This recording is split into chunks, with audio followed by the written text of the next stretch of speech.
So this section is inspired by my professors, my supervisors, Dr. Betsy Gilliland and Dr. Georgianne Nostrom from the University of Hawaii at Manoa, who have been conducting similar kind of proposal writing and abstract writing workshop for the college over the past few years.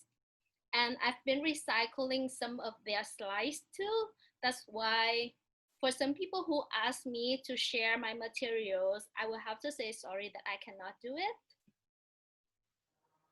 And I hope for your understanding. The agenda or the outline of the meeting today will be discussing what is a conference abstract based on the Vitiso International Convention 2020's criteria. There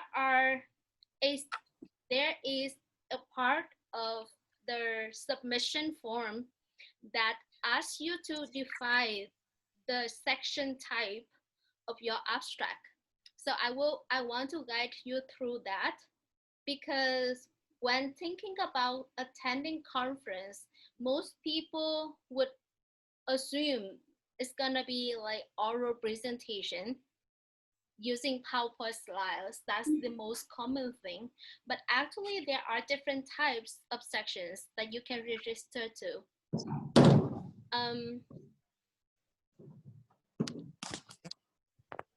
We will be focusing on finding the topic of arguments, which is the core or the most important part of an abstract, discussing the remaining components, and then I will be walking you through the workshop step by step, depending on the guideline of writing an abstract for the TSON International Conference 2020. So what does an abstract covers? An abstract tell your readers about your research topic. What are you researching about? Your research questions. What concerns, what matters, what problems are you interested in investigating? How have you explored this topic so far? What do you know about it? How other scholars in the field have been talking about it? Is there anything appealing and outstanding about it?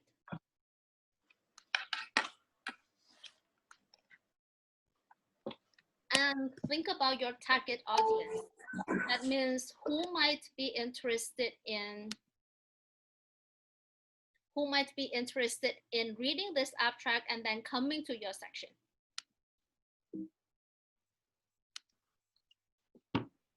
So what did TSO ask for in an abstract? I pulled this out from the TSO's guidelines on their website.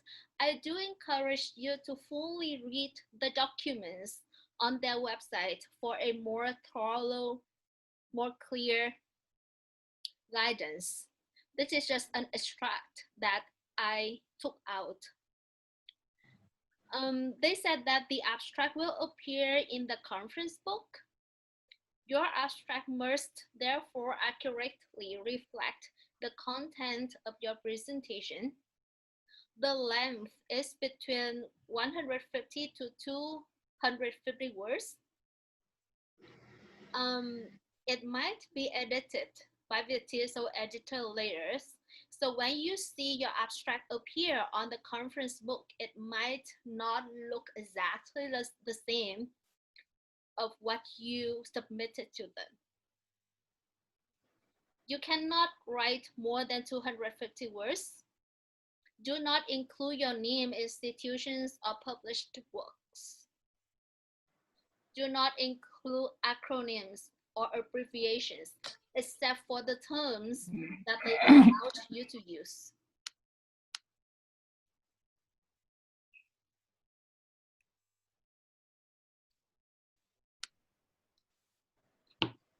The abstract must include a title, which should not exceed 15 words, as part of a slash or hypernated word count as words. shouldn't include presenter's name, institution, or titles of their published works. Capitalize on of the content words. Do not capitalize conjunction, articles, prepositions of fewer than 4 letters. Capitalize both terms of hyphenated compounds and the first word after a colon. So these are little technical things, but those are important because for some, how to say, picky reviewers or editors, they might rate your abstract as not very qualified just because of some technical errors. So from my experience with Virtiso as their reviewer for 2 years, they've they've been very welcoming, they've been very accommodating. And if there's any minor things, the editors might be helping you with that. Or if there's anything that they feel like you can improve from, they will be kindly providing you the reason or the suggestions. So do not worry too much about having an abstract not being accepted, but still please pay attention to the small details. Let's go to the session types.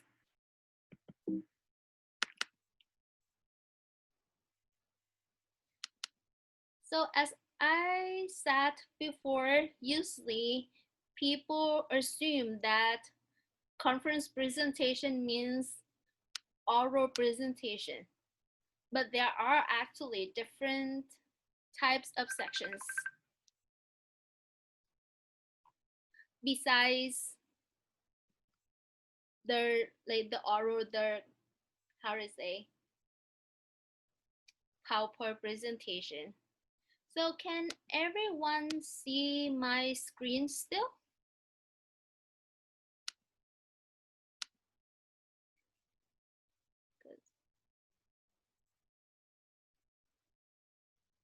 Can everyone still see my screen with the document of Virtiso abstract submission guideline on it? Okay. So let's explore different types of section. The keynote speech and featured speech.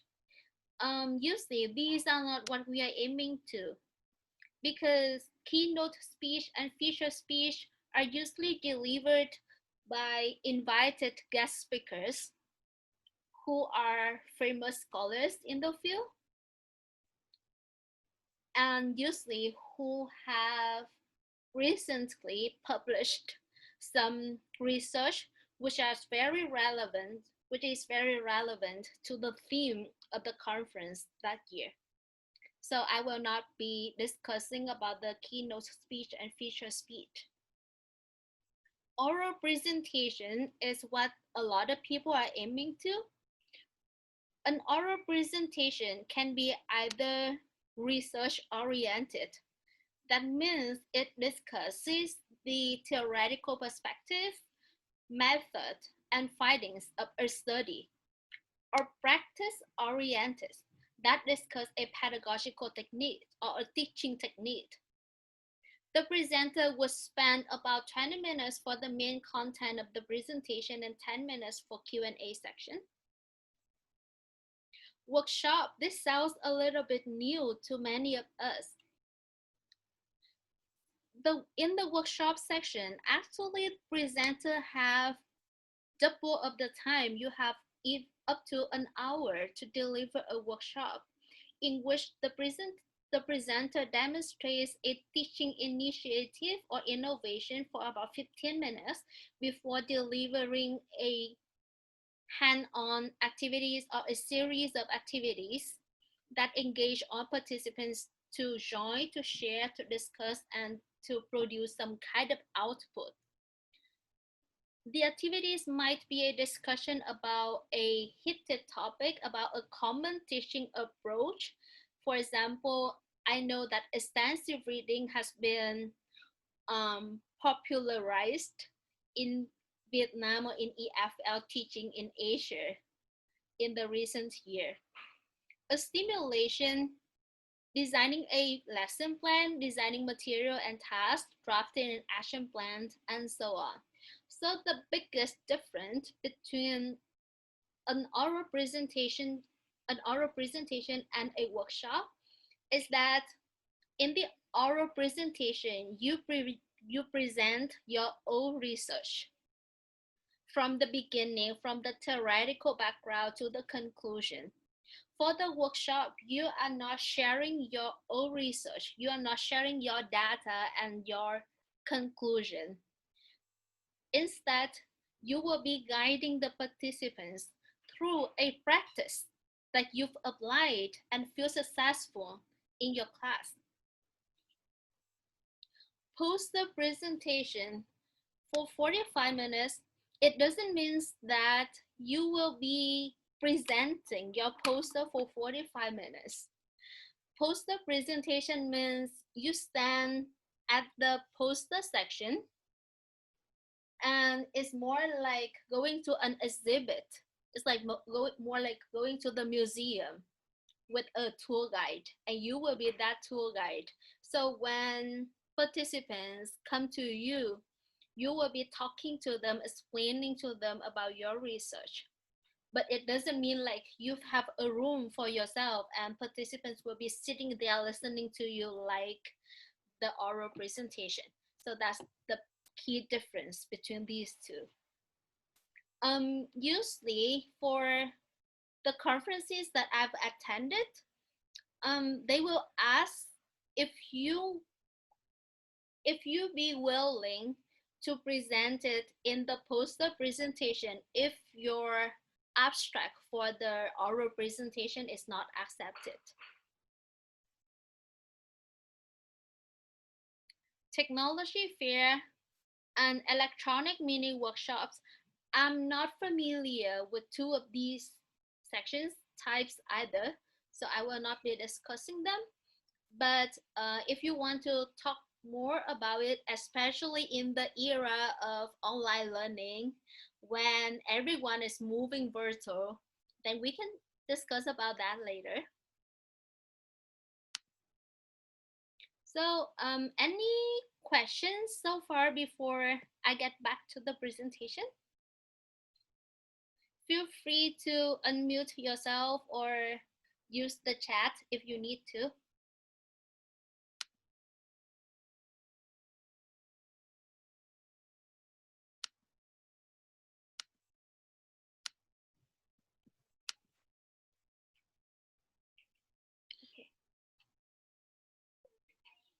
Yeah, hi. I'm currently have mentor for participant for VT Zone, and she asked like in the abstract she saw like don't mention the published works, and I explained to her that the because she asked me like whether she like include some of the research, and I say yes, you should, and then you should have a reference section, and then she kind of confused about that. I Oh, think that yeah. may be common like concern, like it can cause confusion somehow. I see. Yeah, so thank you so much for pointing that out. Um, so if any of us here share the same concern, the not include presenters' names, institutions, or published work here, that means you will not be including your personal information into the abstract. So you will not be saying that I have an article which is recently published on the Journal of Second Language Learning. That's what you will not be including in the abstract. But if you are citing an academic published work from other scholars, including yourself, that is counted as theoretical background for your abstract. It's not your personal opinion, if that makes sense.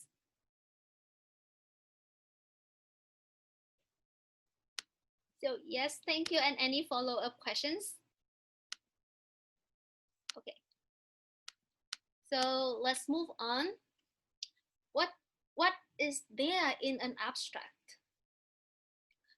An abstract includes background information, the contested or controversial issue, or the research gap that you are aiming to fill in, the focus of your paper, theory, hypothesis, argument, methods, findings or results, and conclusions. Um, the list is exhaustive and kind of inclusive, but it doesn't mean that you have to cover every single one on the list because it depends on the nature of your research or of your paper. And for people who are writing abstract for a workshop section, for example, instead of presenting your research, then it would be modified a lot. So this list is not like super relevant or applicable. You probably need the background, the controversial issue, the focus of your presentation, theory. Of course, you need to base on some kind of theoretical academic evidence. But instead of sharing about the method of research, you will be sharing about the pedagogical method, the pedagogical approach that you are demonstrating. So I just want to say be flexible, and this is just for your reference, but it doesn't mean that you have to include every single one of these in the abstract. It would need to be depending on the nature of your presentation.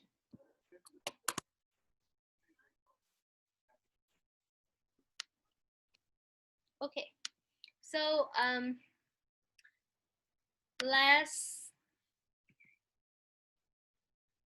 do a practice. I will be sending you a shared Google Docs file which has a sample abstract in it. And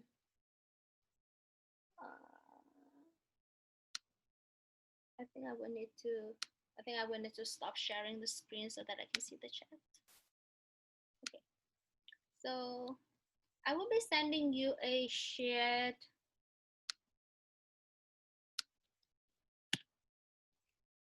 handout in the chat box.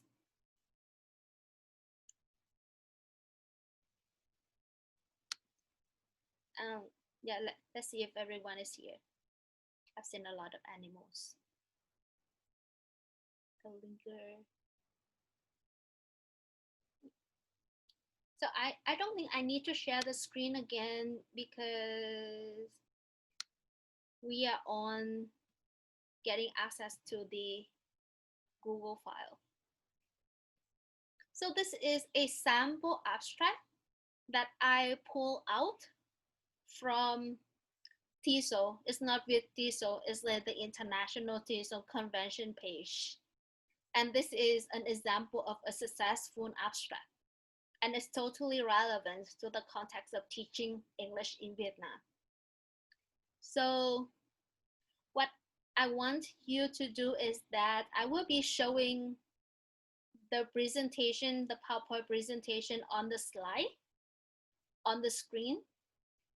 And you will be telling me which part of this abstract is the theory, which part is the argument, which part is the method section. So we will be breaking it down into smaller pieces to see how a successful abstract author constructed it. Does that make sense? Is that clear for everyone?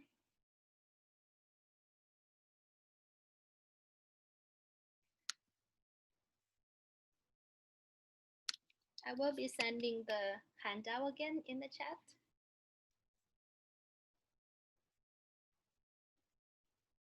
So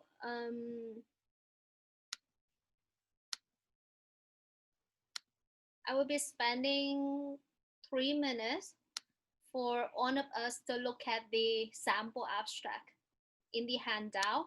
And because a lot of people are accessing it at the same time, please make sure that you are not typing or like highlighting or doing anything with the text so that other people can see it too.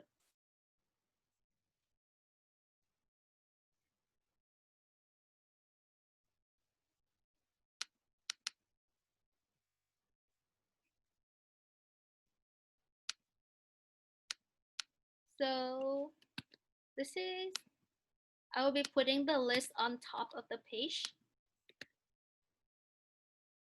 These are abstract components.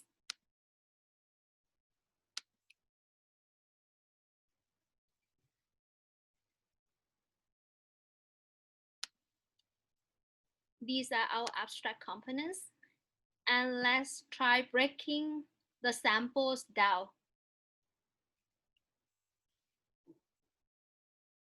Which part is the background? Which part is the issue? Which part is the argument? Where's the theory? Where's the hypothesis, etc.? And for some of these components, you might not find here, and that's okay.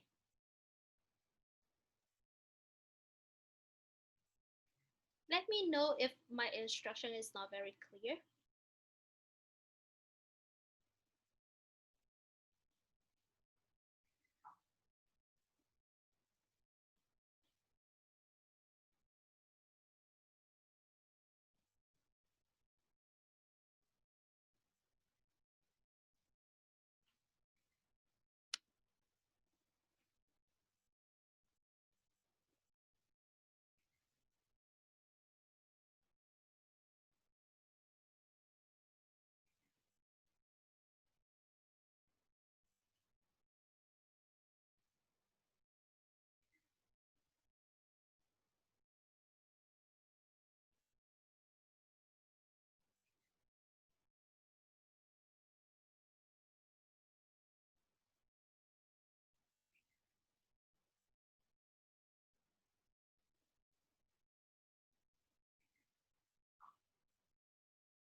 Okay, let's look at the sample abstract together.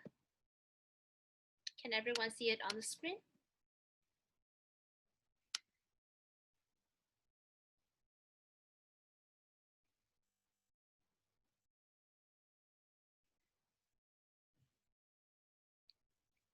Can everyone see the Google Docs on the screen?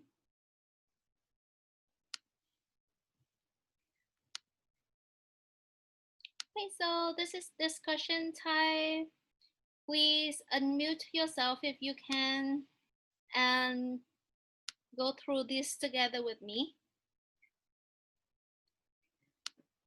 So the first sentence, development of effective speaking skills has become the desired goal for language learning due to its importance in the globalized world. With some citation, look like APA. What do you think the role of this sentence is?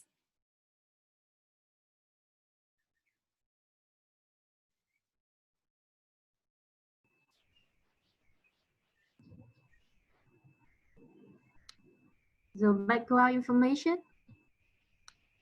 I think so. I think that is the background. Yeah.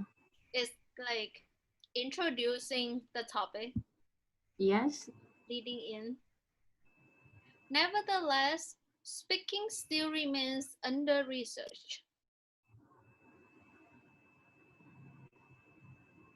Which part would fit in here for this sentence?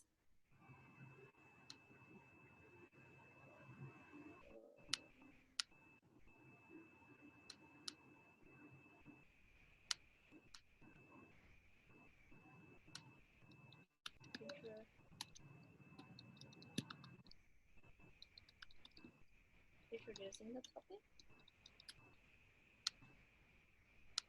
How about the second sentence? Nevertheless, speaking still remain under research.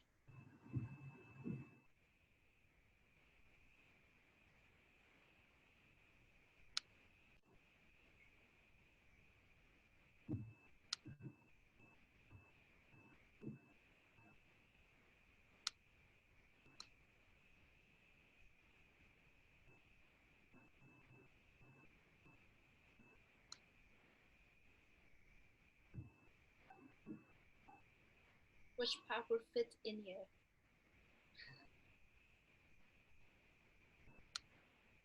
So I think here the author is raising Yes, issue. raising the issue, right? And this is also pointing out the research gap. Yes.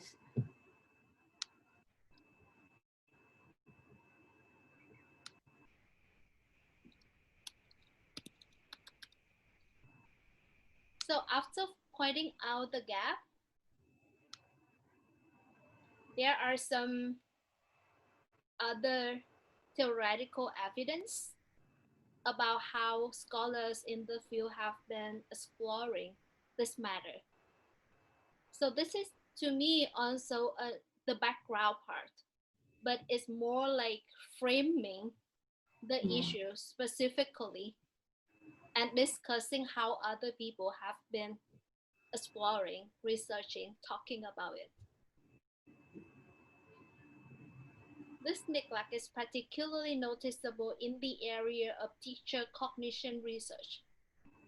So the author is narrowing down the topic from speaking to speaking in teacher cognition research. That means from here we can learn that for the background part, the author go from a very broad introduction sentence to narrowing down a small gap in the field that not a lot of people are filling in. But it is raised by many researchers, it is acknowledged by many other researchers that this is something significant and need to be filled.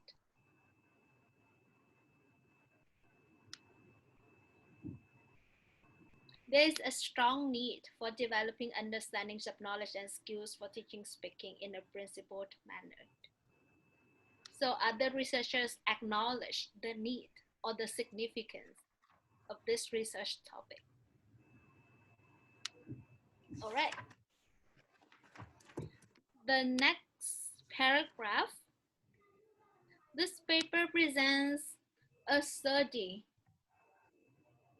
So the entire paragraph is now the entire second paragraph is now talking about this research study of the author.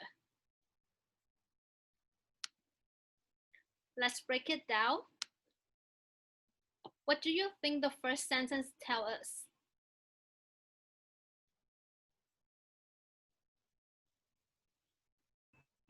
The focus of the research? What is it researching about? Yes. What else do you see in this sentence?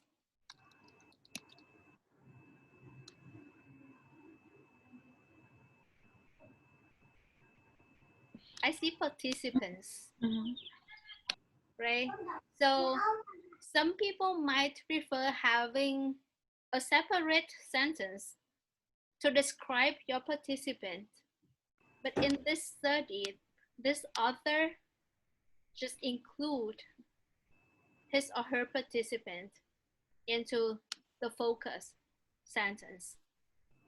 So it doesn't mean that when there is a component for participants, you will have to have a separate sentence for that. It all depends on how you frame your research study. The study featured a qualitative design with semi-structured interviews, simulated recount interview, and observations. So these are The methods method for carrying out the research. method for data collection. Yeah, for data collection. So yes, it's under the methods part, but it's data collection. A comprehensive framework integrating Surman teachers' knowledge base with Burton's pedagogic code and Goff and Burns' pedagogic models. These are also methods. But which word would clarify it better?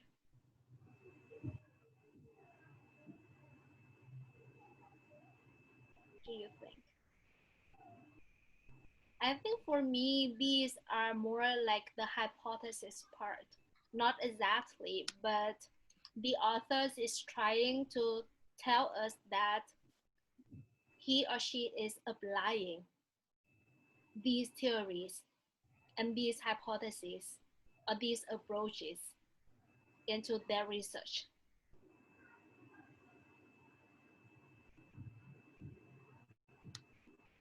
Was employed. So this is method of data analysis. What does the author aim to analyze? To eliminate teachers' intricate knowledge base and its impact on classroom implementation. This is what the researcher wants to explore by using these methods. Tụi em vừa sai. Findings is clear, right? Yes. There are findings. So in this abstract, I noticed that the author reports very significant results, and it seems like a very well-framed, well-conducted study. And it seems like the author already conducted and finished this study. That's why they have this much to say. For a lot of us, when we submit an abstract for a conference, it's most of the time a work in progress. It's something that you are working on rather than something is already done. So if you don't have this much fighting, if you haven't had this much result, it's okay. Don't worry too much that you have to create something to put into the abstract. Instead, report very briefly the tendency that you see if you already have your data in hand.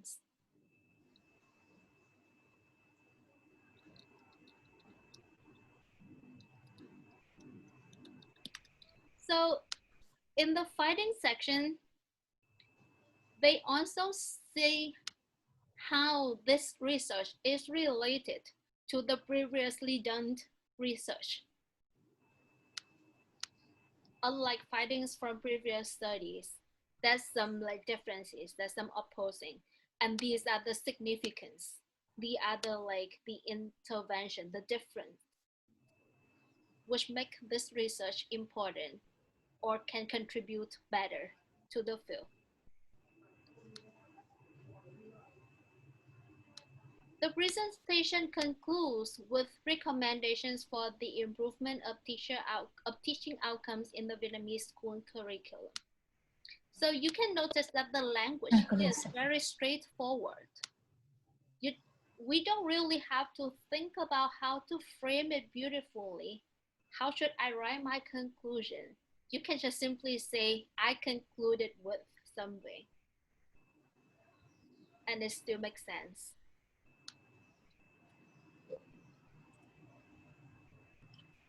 So any discussion, any thoughts on this after we have this breakdown? I want to ask how strictly the work limit, because in the TESOL it would be 150 and 250, and sound like we have to cut down 50 works, and it's Right. I understand it's painful to to narrow down what you wrote. Right. So because this is from TESOL, the TESOL International Convention, and they have the world limit of 300. For TESOL is 250. So from the beginning, when you start writing the IC abstract, keep in mind the world limit, because yes, it's painful and it's really difficult. It's really challenging. So my experience on this would be I wrote down whatever was in my mind in that time, and then I will try to paraphrase and reframe the ideas later, cutting down on some extension part, like the explanation, the examples that I want to include, some kind of and some kind of filling words. For example, if you say in conclusion or in short, that's 2 words, right? But if you say I conclude, you can get rid of 1 word. So my experience was that I tried to put my thoughts into words, put it down on the paper first, and then do the editing and revising later. But at the same time, always keep in mind that you are reaching the word limit.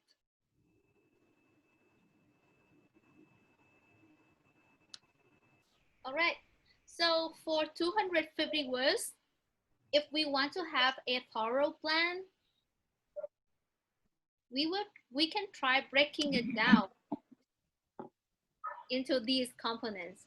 So how much background information do you think you need? For some research, especially in the field of social linguistics, from my very newbie experience, you will need a lot of background information. You would need to provide the audience with the context before your research topic makes sense to them. But for some other pedagogical research, when a lot of people are sharing the things that you are researching, that many people are struggling on the same thing, and they can easily feel related, the background information can be short. When you can explain further about the method you are using to explore that research topic. For the workshop session, for example, people will be more interested in seeing what kind of activities you will have them do when they come to your workshop, rather than the theoretical background that you have. So yeah, keep in mind your word limit. Try to break it down and weight it depending on the list of criteria that you have, and see which fit in well with your own research topic. That's my interest. That's my experience. Sorry, I forgot English after like 2 months in quarantine speaking to my computer. All right. Any other thoughts? Any other questions on this? I saw a question on the chat box that should an abstract be divided to different paragraphs.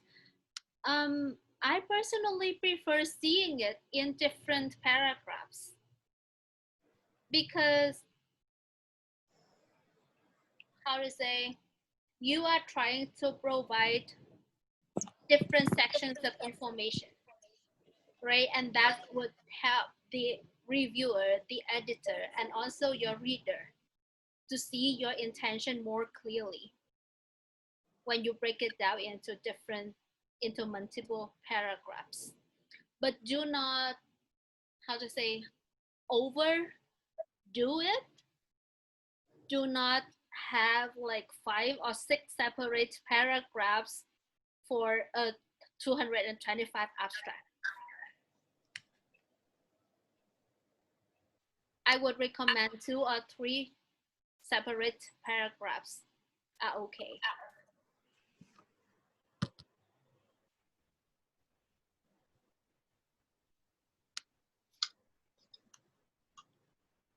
All right.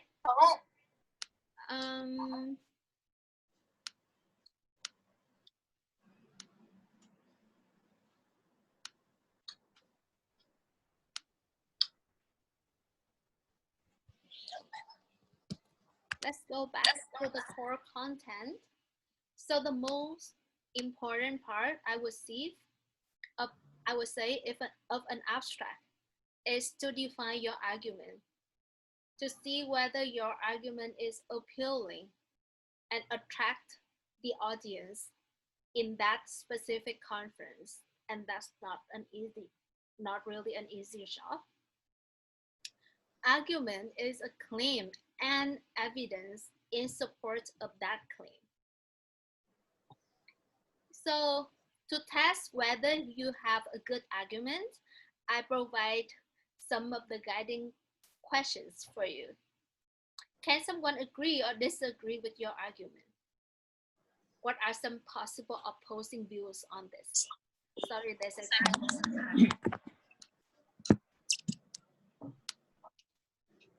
Is your argument broad enough for you to investigate? And is it specific enough so that you don't feel lost exploring it? Do the data that you have convincing to support your argument? And do you have an appropriate method to analyze your data in a persuasive way? So these are the testing questions for the argument.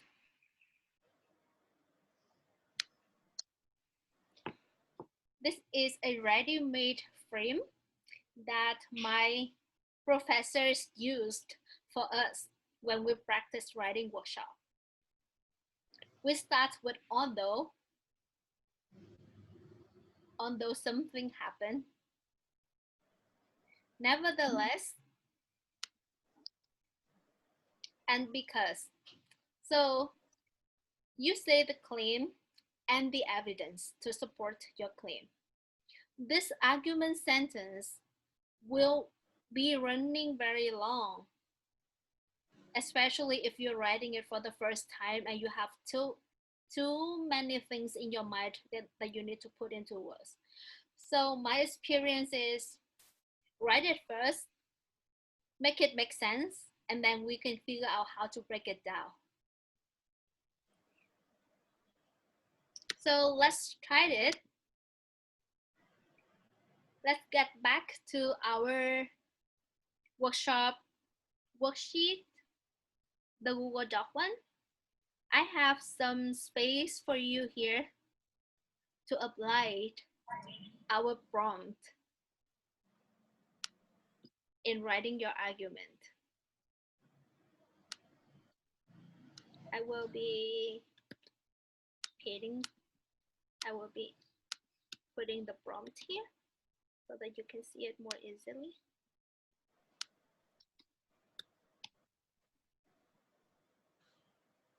Okay, so is everyone on the shared Google Docs? I see 7 people here. Yes. Yeah. So I will be sparing 5 minutes for you to put your thoughts into words. Please feel free, claim a space, put your name here, and start with your argument. While you are writing your argument, maybe you figure out your research topic too. But I always prefer doing the title by the end, so I will not go to the title until kind of like the end of the section. But if something pop up in your mind and you feel like you need to put thoughts into word, feel free to fill out the table. So well.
I think the document is on editing mode, so everyone can freely type on it.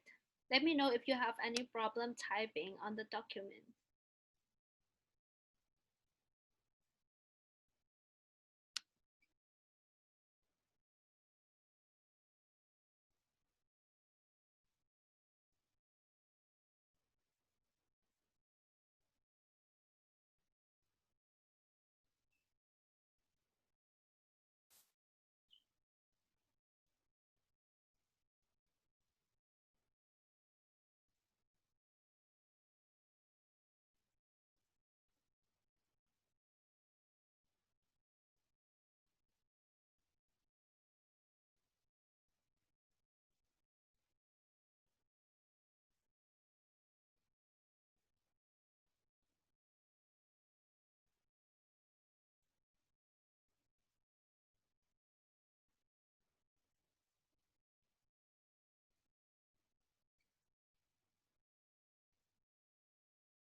Châu ơi, chị chưa viết bởi vì là chị chưa có cái nghiên cứu nào á, nên chị không viết Châu ạ.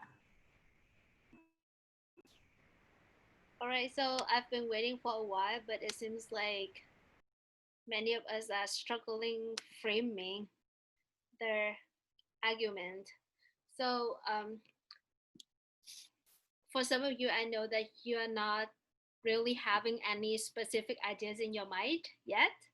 But for some of you who already have the intention of submitting to VITIZO or any other conferences, for example, then may I ask what make it difficult for you to frame your argument?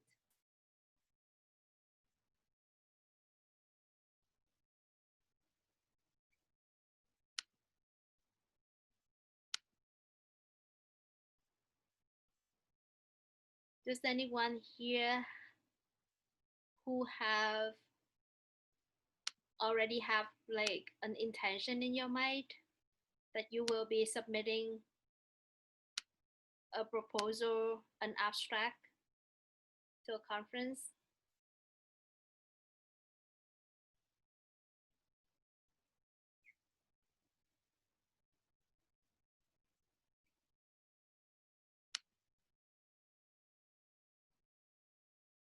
I have one, but I need to pull it out from my emails, and then I haven't actually make it an abstract. So it's one of my paper in my class, and actually I need to trim it down in order to fit into the guideline of the VT zone. So yeah, I think it will take me some time to do that. Okay, so I'm sorry that this is not very, that a lot of you are not very like ready to get to this point. So let's get back to the beginning. So if you have any research idea in your mind, if you have any intention of submitting a conference abstract in your mind, feel free to put it to the research topic on the table. So you do not need to follow any format of framing. Just feel free to share whatever you have in your mind. What research intention do you have?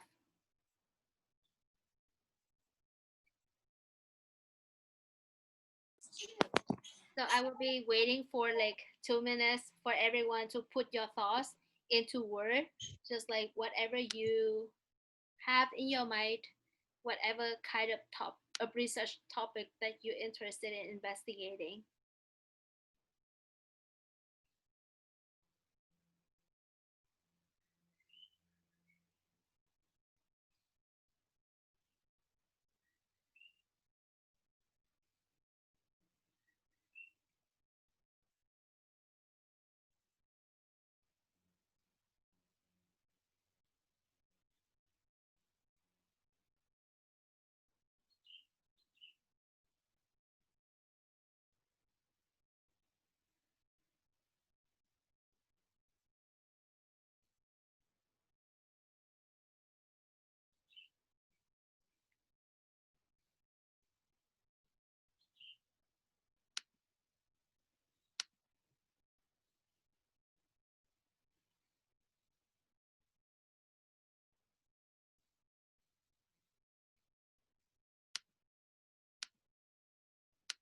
All right, if none of us here have any idea about what you will be submitting,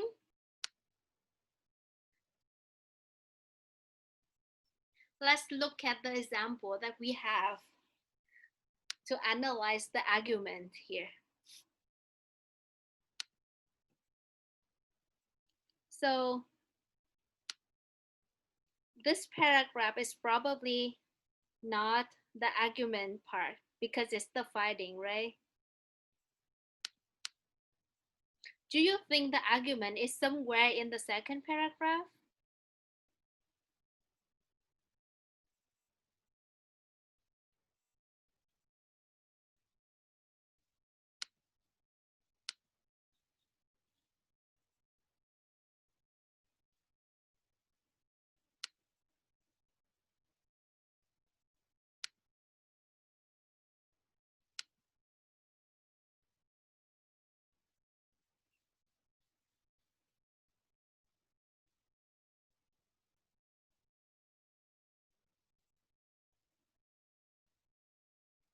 What is the second paragraph about?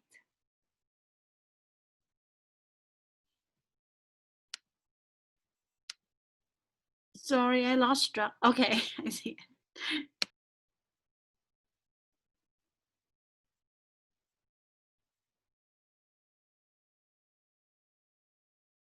Am I sharing my screen? I'm sharing my screen, right? Everyone should be able to see the abstract on the screen, right?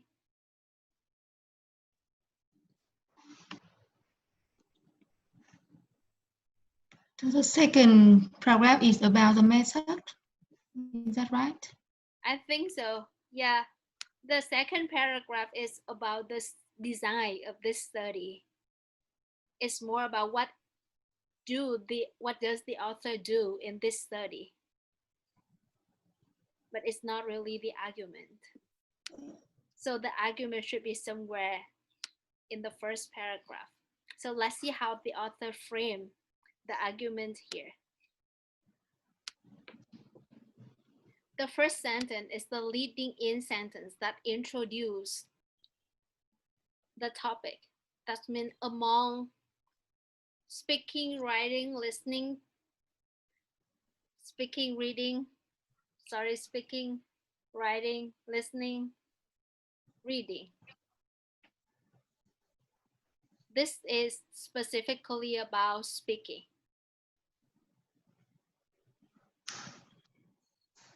And developing speaking skills has become significantly desirable in the globalized world. So this is the leading in statement. Nevertheless, speaking still remains under research.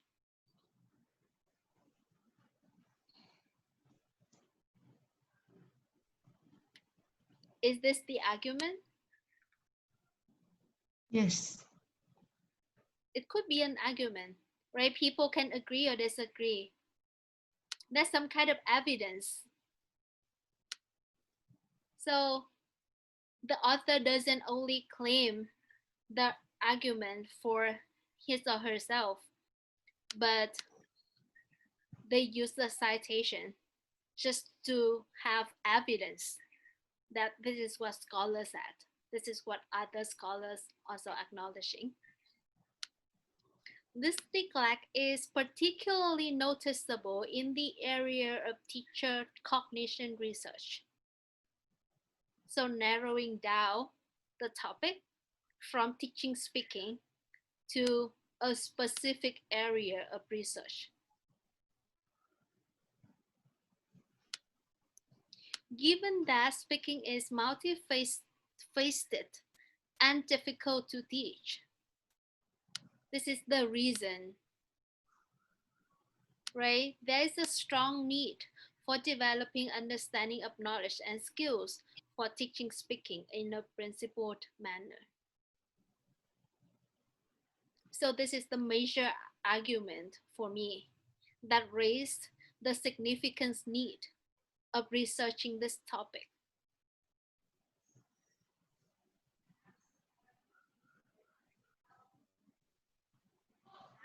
Let's spend a minute to read the first paragraph again.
All right, is everyone done reading the first paragraph again? And make sure that you get what the author is saying.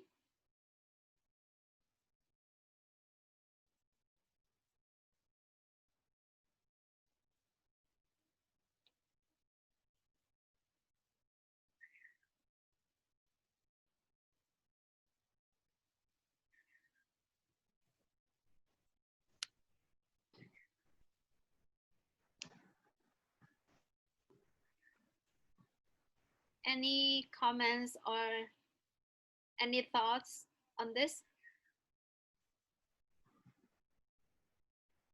I'm just not sure whether what I'm saying is making sense or if everyone is following it easily. Hi, Joe. I think we have discussed about this abstract before, right? So we know the first paragraph will be the introduction for the topic and also given the background of the topic, right? So we analyze it in the first part. So I'm not so sure what are we going to do it. Like we will analyze again or something. Oh, so I want to spend some time for everyone to read this through to make sure that you get the idea, and we will practice doing a reverse writing. That means when you get the ideas, I want you to try framing the idea of this abstract, applying this format. So I'll put it here. So imagine if this is your research intention, how would you frame your idea using this format? Okay. If that makes sense to everyone. Yes. Yeah, it makes sense now, but I think this topic kind of like new, and then we need to read it thoroughly in order to get the idea about that and do it. It's kind of yeah. I know, but please do not think too hard at this point, because when I asked, I thought it would be easier if I asked everyone to frame their own argument for their own research.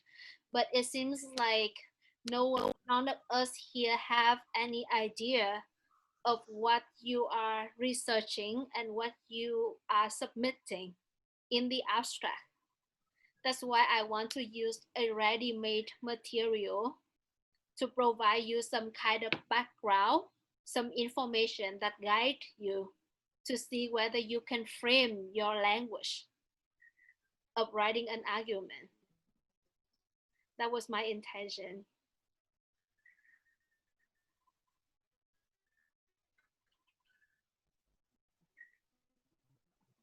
Does that seem too difficult to everyone? Or is that like not very comfortable to work on? So we have to write down or just read. So my activity is that once you have an idea of the topic, how do you think you would write or you would frame your argument using this kind of prompt? Yeah. So feel free to write it down under the argument section.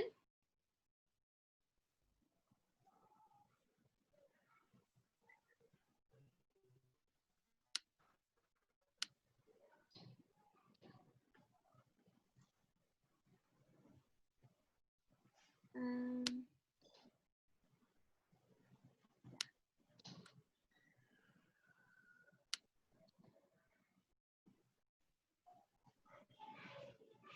sorry, it got reloaded. Okay. I noticed someone paste an abstract to the Google slide, sorry, to the Google Docs? Yeah, it's mine. But I try to how to, you know, like take it in the shape that like you give the guidelines. So it's still working on that. Oh. Okay. Sorry, so I'm sorry that the activity is not very interactive to everyone. Yeah, I didn't really prepare and didn't think that it was that difficult at this point, because I thought attendees who are interested in this workshop already have something in mind and already prepared to submit the abstract. So I was planning for something like more hand-on, so that you can put down your thoughts into words during the section, but it seems like it's not the case. So I will just be wrapping it up so that you have something to take away with you and when you consider submitting an abstract later. So let's get back to the slides presentation then. So after defining your argument, which you provide the background, not only the background information, but also your background knowledge of the topic of interest and raising the significance of the study, we will be working on the remaining part of the abstract, which are the context, the background, the theory, which can be integrated like in the example that I show you here. The author integrated the background section with the argument. The method, finding results, conclusion, and implication. The implication part is known, or like is called the so what part, which share with your readers or your audience how important this matter is, how this topic should be researched, and how other people can apply it, can learn from it. So for some research, the implication is already integrated into the background part, into the argument part. But for some research, you might want to be explicit by saying these are some pedagogical implications of my research project.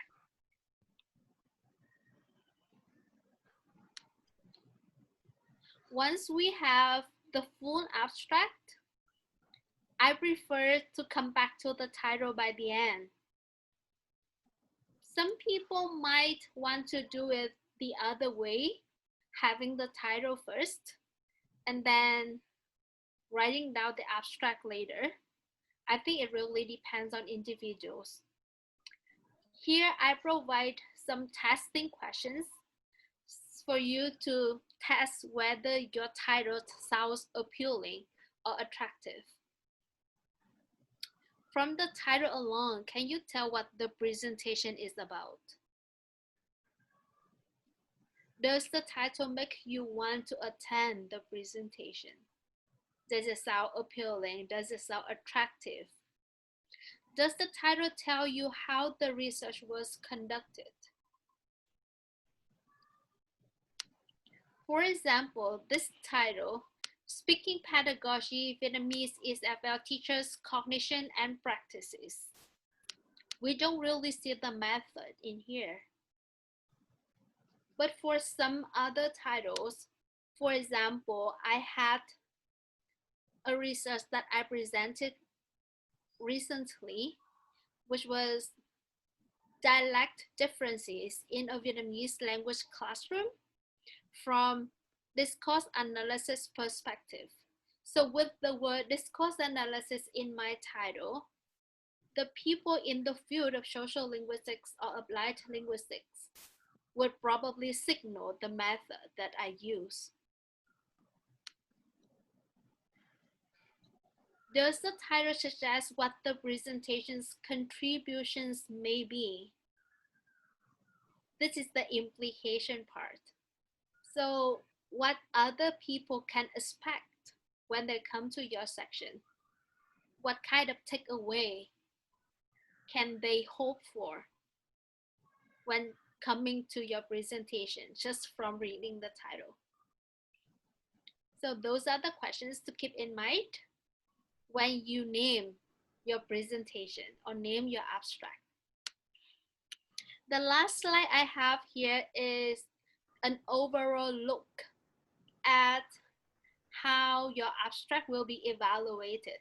This is what the abstract reviewer will be looking at. The format, the relevance of the current theme and strengths, the theoretical, practical, and research ground. How much have you explored this topic? The practicality, how applicable it is, and the clarity, that means your language used in the abstract. The abstract is clearly written, implying that the proposed presentation will be of good quality. So it looks general, but to meet all of these criteria is not an easy job. I would recommend revising it again and again and comparing from your own perspective, comparing your abstract with these criteria, seeing whether you meet all of these or anything that you can work on more. And ideally, having someone to look at your abstract before you submit it so that they can give you feedback. So that's all I have for the kind of very brief guidance of abstract writing. I would be open it up for Q&A if anyone want to ask any specific question. And I will stop recording it.